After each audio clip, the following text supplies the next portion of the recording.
اللہ تعالی کی کچھ نشانیوں کا بیان اللہ فرما رہا ہے۔ اس حوالے سے انشاءاللہ آپ کے سامنے عرض کروں گا۔ اللہ تعالی مجھے حق بیان کرنے، ہم سب کو حق سن کر اس کو قبول کرنے، اس پر عمل کرنے اور اس پر قائم رہنے کی توفیق عطا فرمائے۔ پوری کائنات کا خالق اللہ تعالی، سب کچھ اسی نے بنایا۔ کائنات کے ذرے ذرے سے اس کی معرفت، پہچان حاصل ہوتی ہے، مگر وہ جب خود بیان فرماتا ہے تو ان باتوں میں ہمارے لیے بہت سا پیغام ہوتا ہے۔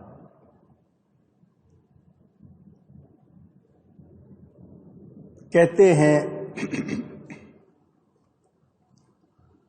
قرآن سے دل و دماغ کھلتے ہیں، مگر ہم قرآن ہی نہ کھولیں، پڑھیں ہی نہیں، تو پھر ہم کیا سمجھیں گے؟ ذہن میں رہے اللہ تعالی کے کلام جیسا کوئی کلام نہیں۔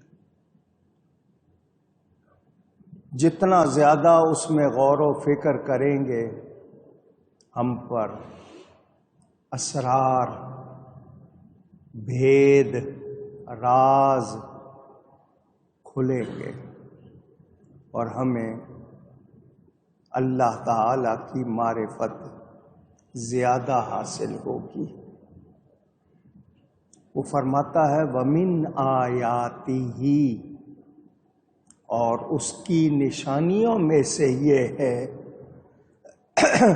کہ اس نے تمہیں پیدا کیا مٹی سے۔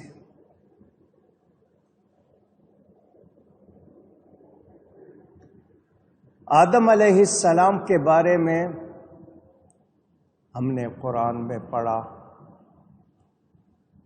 تفسیروں میں سنا، اللہ تعالی نے زمین سے مٹی منگوائی۔ مٹی، سوئل، مختلف نام آپ لیتے ہیں۔ یہ رب تعالی کی قدرت یعنی وہ سب کچھ کر سکتا ہے۔ اس کی بعض نشانیوں میں سے یہ ایک نشانی،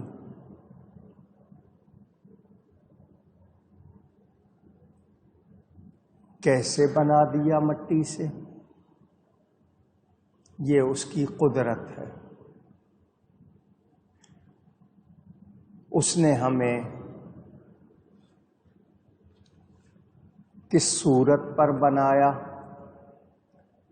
کوئی سانچا، ڈائی، کوئی نمونہ، کچھ نہیں۔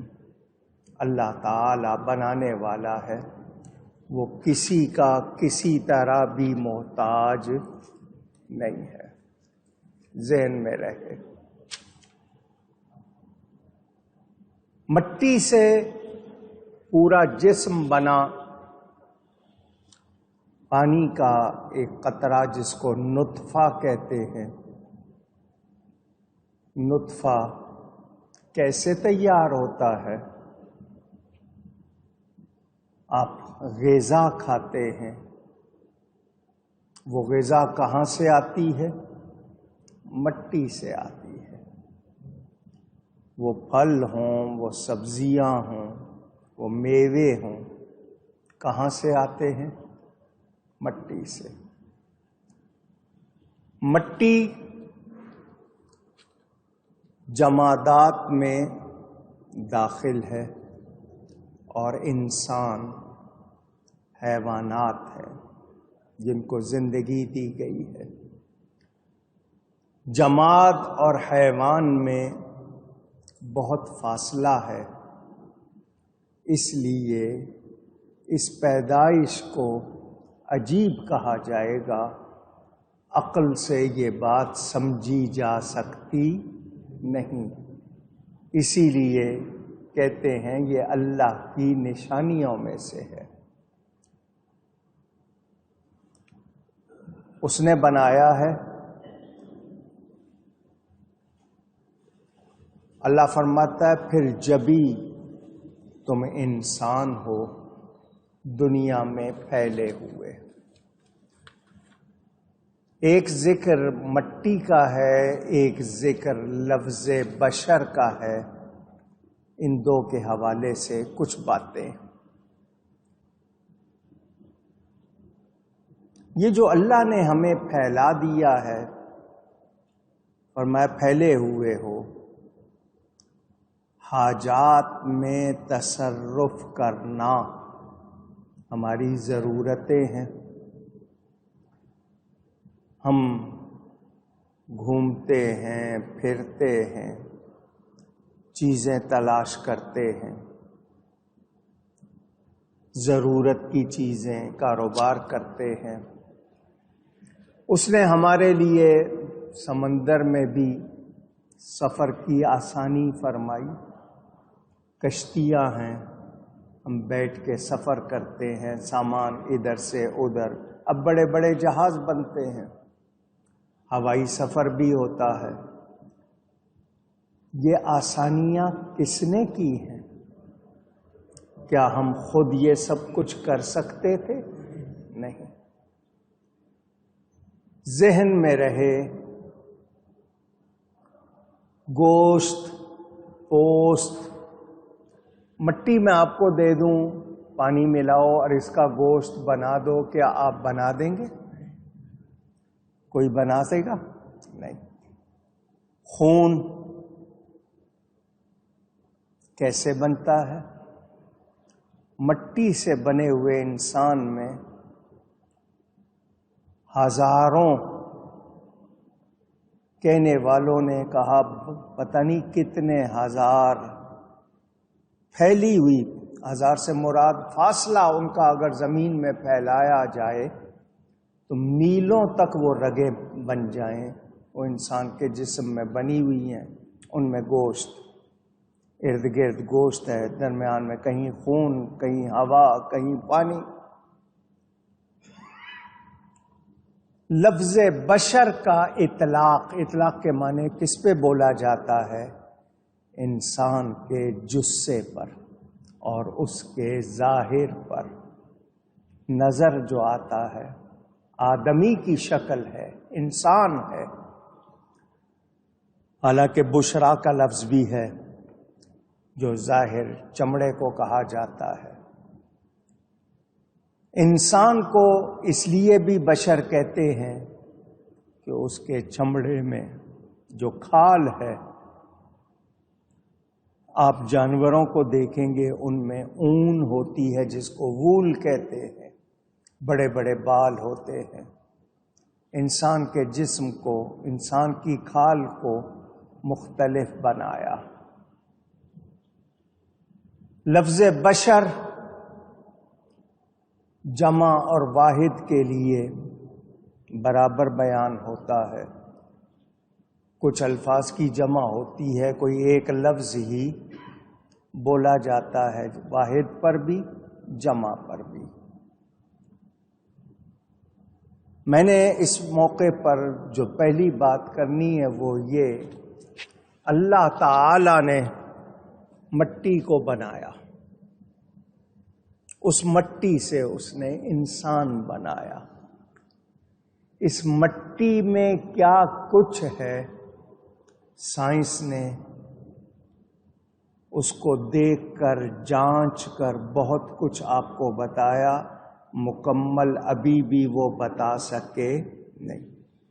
اس مٹی سے کیا کیا بنتا ہے، کتنی چیزیں ہیں، آپ لوگ مکان بناتے ہیں، برتن بناتے ہیں، کانچ بنتا ہے، اور کیا کچھ بنتا ہے، ربر بناتے ہیں، بہت کچھ بنتا ہے۔ اسی مٹی سے آپ کے لیے غذا بھی نکلتی ہے، انسان بھی مٹی سے، اس کی غذا بھی مٹی سے۔ انسان کہلانے والے شخص میں مٹی کے مزاج ہوتے ہیں۔ مٹی مختلف ہیں دنیا بھر کی، ان کے مزاج مختلف، اسی لیے انسان بھی مختلف، رنگ کے لحاظ سے بھی، طبیعت کے لحاظ سے بھی مختلف۔ مٹی، کھڑکھڑاتی مٹی جس سے انسان بنا، سلسال ان کل فخار کا بیان ہے۔ اکڑ اس انسان میں کیوں آتی ہے؟ اسی مٹی سے بنا ہے، اس نے جانا بھی مٹی میں ہے، مگر زمین کے اوپر آپ اس کے طور دیکھیں، کوئی فرعون بن جاتا ہے، کوئی نمرود بن جاتا ہے، کوئی کیا بن جاتا ہے، مگر ہم نے دوسرا رخ بھی دیکھا ہے، اسی مٹی سے بنے ہوئے دوسرے انسان بھی دیکھے جو عاجزی کرتے ہیں، جو اکڑتے نہیں ہیں۔ مٹی پہ اکڑ کے چلتے ہو تو مٹی کہتی ہے تو نے میرے اندر ہی آنا ہے۔ ہمیں یہ بھی سننے کو ملا، انسان کی وفات ہو جائے، زمین بھی روتی ہے، آسمان بھی روتا ہے۔ زمین روتی ہے کہ مجھ پر عبادت کرنے والا چلا گیا، آسمان روتا ہے میرے نیچے اللہ سے ڈرنے والا چلا گیا۔ مٹی کی خاصیت، مٹی کے مزاج اگر وہ بیان کروں تو کئی جمعے لگ جائیں۔ یہ اللہ تعالی نے بنایا ہے، اللہ اس کو اپنی نشانیوں میں سے فرما رہا ہے۔ آج دنیا میں 7.5 ارب 8 ارب کے قریب آبادی ہے، مختلف رنگ، مختلف مزاج، مختلف طبیعتوں کے لوگ ہیں۔ کچھ لوگوں کو شک ہے مرنے کے بعد دوبارہ اٹھنے میں، وہ نہیں مانتے اس چیز کو۔ ان سے کہا گیا کہ تم ابتدائی تخلیق دیکھو، اللہ کی قدرت کو پہچانو، اس نے تمہیں پہلے کیسے بنایا، دوبارہ بنانا تو مشکل نہیں ہوتا۔ تو جو یہ کہتے ہیں کہ نہیں بس یہی ختم ہو جائے گا سلسلہ، ان کو بتایا گیا نہیں، تمہیں دوبارہ بھی بنائیں گے۔